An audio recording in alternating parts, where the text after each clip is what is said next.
It's not that different. You noted that this is the resumption of a shooting war, albeit of a lesser intensity than that we saw at the height of the war launched on February 28th. Keep in mind that involved in parity, military parity, both the United States and Israel. Israel is not involved this time.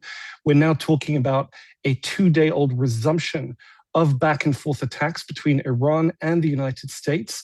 Some 160 sites hit by US forces, certainly the most intense attacks since that ceasefire, since the MOU, but not something I think that we could yet describe as a resumption of full-on war. Right. What's the why here? Why is Israel not involved?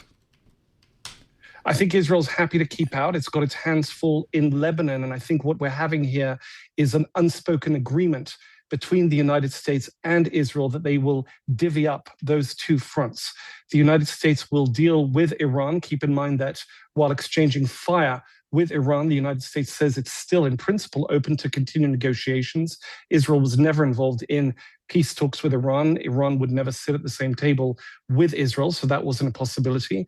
Meanwhile, the second front, between Israel and Iran's Hezbollah ally in Lebanon, was one that caused some contention between the allies only a few weeks ago when Trump tried to pressure the Israelis to back out there, given that that was a core demand of Iran. The Israelis and indeed the Lebanese government, which is backed by the West, want Lebanon split off, peeled away from the Iran crisis. It would appear that for now, the allies, the United States and Israel, which have had divisions about the war's conduct in recent weeks, have settled into an understanding, perhaps informal, that Israel will busy itself with Hezbollah in Lebanon, the US will busy itself with Iran in the Gulf.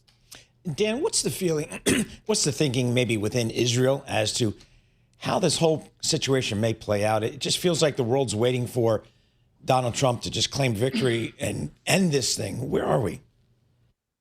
I think there might be some schadenfreude in Israel as to the collapse or the apparent collapse of this ceasefire. Keep in mind that just yesterday, Trump at the NATO summit in Turkey said that as far as he's concerned, the ceasefire is done. He was referring to continued Iranian attacks on shipping in the Strait of Hormuz, which prompted those US attacks in the last 2 days in retaliation. The Israelis were very, very skeptical about the ceasefire. Certainly the MOU signed between Iran and the United States to open up the strait. They said it wouldn't last. They said it wouldn't lead to a satisfactory dealing with deeper concerns in Iran. And I think they'd be satisfied. They've been fairly quiet so far. Should Iran attack Israel in this round, which seems unlikely, but it's worth noting that just 10 minutes ago, sirens were reported in Jordan, suggesting the Iranians have expanded their retaliation from Gulf Arab countries to Jordan, which is on Israel's eastern border.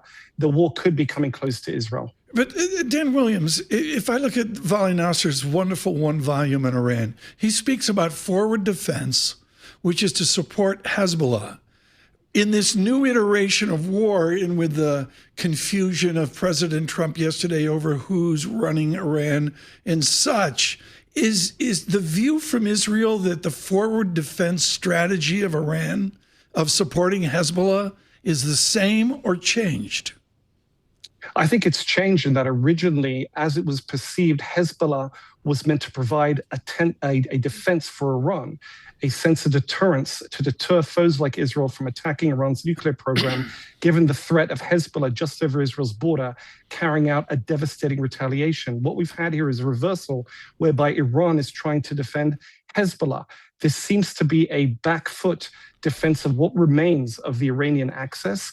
It's been degraded by this war, by Israeli actions over the last 2.5 years, beginning against Hamas in Gaza, another asset of Iran, Hezbollah, the fall of Syria's President Assad, who was an ally of the Iranians, and indeed sustained Israeli and US attacks on the Houthis in Yemen, though they remain at least nominally defiant. So yes, it would appear that what originally was meant to be a kind of outward bodyguard, a phalanx in the Levant protecting Iran, is now something Iran is scrambling, whether diplomatically or militarily, to try to preserve, given Israel's determination to drive Hezbollah away from its border, to degrade Hezbollah as much as possible, even if it means defying the United States.